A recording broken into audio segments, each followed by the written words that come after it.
Assalamualaikum warahmatullahi wabarakatuh. Pada kesempatan kali ini, kami akan membuat video mengenai peristiwa psikologis dalam belajar, yaitu mengingat, transfer, dan lupa. Kami dari kelompok 10 yang beranggotakan Ine Anissa Fitri, Jamaliatul Abna, Mary Sugianto, Supriyadi, dan Syafira Salsabila. Langsung saja kita ke pembahasan yang pertama, yaitu daya ingat. 1. Pengertian daya ingat. Ingatan merupakan proses biologis, yakni informasi diberi kode dan dipanggil kembali. Muhyiddin Syah mengatakan bahwa ingatan adalah proses mental yang meliputi pengkodean, penyimpanan, dan pemanggilan kembali informasi dan pengetahuan yang semuanya berpusat pada otak.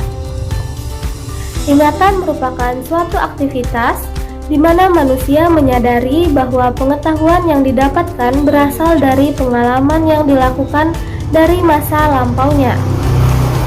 Memori atau ingatan adalah proses pemasukan, penyimpanan, dan pengeluaran kembali informasi dan pengalaman yang diperoleh seseorang. Terima kasih. Berikutnya ialah unsur-unsur di dalam ingatan.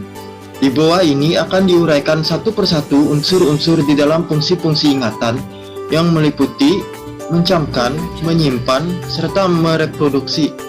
1. Mencamkan. Mencamkan berarti melekatkan tanggapan, kesan atau pengertian ke dalam diri seseorang sehingga kesan-kesan tersebut dapat disimpan dan direproduksikan. Dalam menerima atau melekatkan kesan-kesan kepada diri seseorang, terdapat dua macam cara, yaitu secara disengaja dan tidak disengaja. Kedua, menyimpan. Menyimpan merupakan unsur kedua dalam ingatan yang disimpan dalam ingatan berupa lukisan-lukisan jiwa yang diperoleh dari dunia luar melalui alat indera manusia, dan juga pengertian-pengertian atau segala sesuatu yang bersandar kepada kekuatan berpikir seseorang. Ketiga, mereproduksi. Adapun fungsi dari unsur yang ketiga ini adalah mereproduksi, yaitu suatu aktivitas jiwa untuk mengeluarkan atau menimbulkan kembali kesan-kesan yang tersimpan dalam ingatan proses mereproduksi. Ini dibedakan menjadi dua, yakni menimbulkan kembali dan mengenali kembali.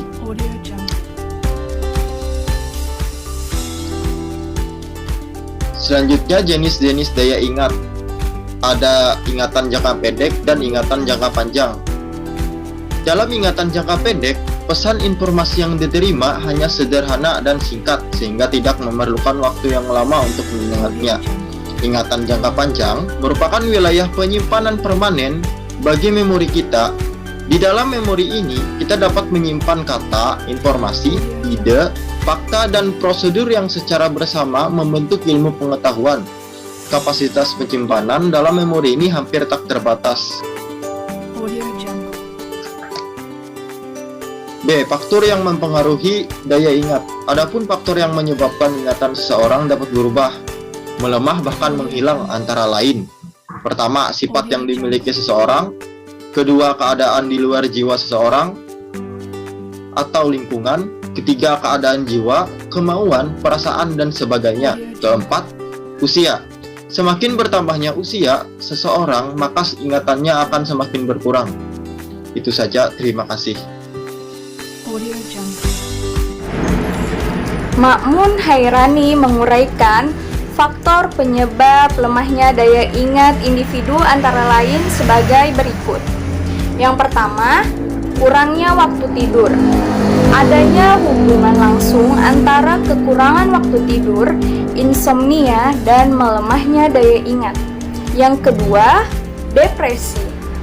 Depresi ini merupakan penyebab melemahnya daya ingat seseorang. Selanjutnya yaitu alkohol dan obat-obatan. Penggunaan alkohol dalam skala yang sedang 1 gelas per hari tidak membahayakan otak manusia, tetapi bisa membahayakan jika penggunaannya berlebihan dan diminum oleh orang-orang tertentu seperti ibu hamil, anak-anak, dan orang yang sudah tua. Dan yang terakhir, kurangnya vitamin B12.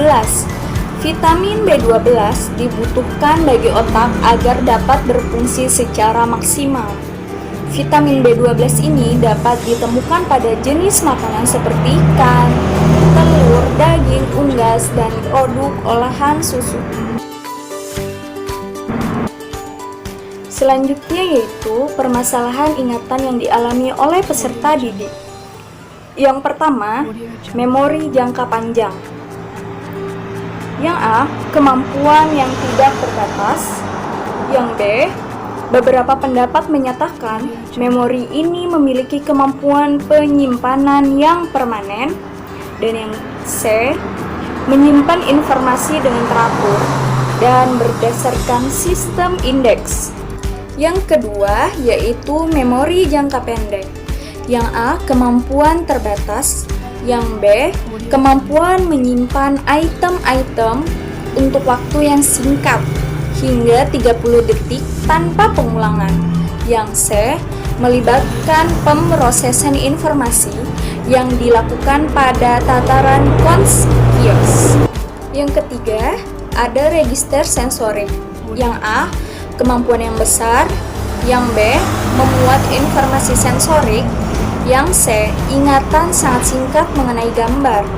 Informasi ditransfer, habis itu informasi dilupakan, informasi ditransfer dan dipanggil kembali. Baik. Pengertian transfer belajar dan faktor-faktor transfer belajar.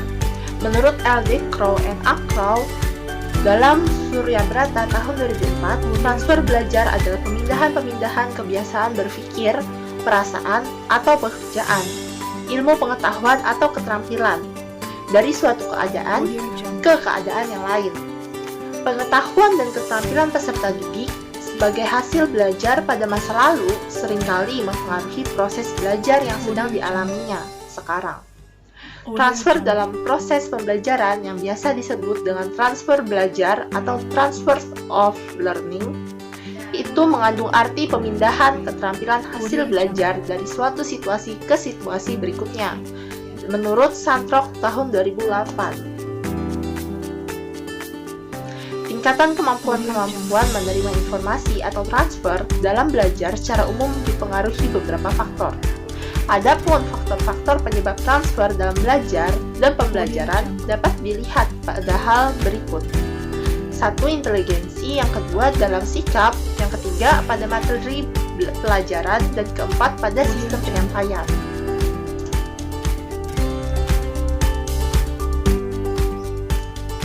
Pengertian lupa dan faktor-faktor penyebab lupa. Lupa atau forgetting ialah hilangnya kemampuan untuk menyebut atau memproduksi kembali apa yang sebelumnya telah kita pelajari. Secara sederhana, Reber dalam Santrock 2008 mendefinisikan lupa sebagai ketidakmampuan mengenal atau mengingat sesuatu yang pernah dipelajari atau dialami. Faktor-faktor penyebab lupa yaitu terkadang dalam proses remembering, seseorang mengalami kesulitan dalam memanggil atau menimbulkan lagi informasi-informasi yang dibutuhkan. Kesimpulan, otak manusia memiliki kemampuan mengingat yang luar biasa dengan jumlah ingatan yang tidak terbatas. Namun, sayangnya manusia tidak bisa mengoptimalkan seluruh potensi otak tersebut, sehingga otak kadang melupakan jejak ingatan dan berangsur-angsur menghilang. Ingatan merupakan proses biologis, yakni informasi diberi kode dan dipanggil kembali. Pada dasarnya, ingatan adalah hal yang membentuk jati diri manusia dengan makhluk hidup lainnya. Ingatan yang hilang dapat dikenal dengan lupa. Lupa atau forgetting ialah hilangnya kemampuan untuk menyebut atau memproduksi kembali apa yang sebelumnya telah kita pelajari. Dalam berpikir, juga ada yang dinamakan transfer belajar. Transfer belajar adalah pemindahan-pemindahan kebiasaan berpikir, perasaan atau pekerjaan, ilmu pengetahuan atau keterampilan, dari suatu keadaan ke keadaan belajar yang lainnya. Baik, sekian penyampaian materi dari kelompok kami, semoga bermanfaat. dan terima kasih. Wassalamualaikum warahmatullahi wabarakatuh.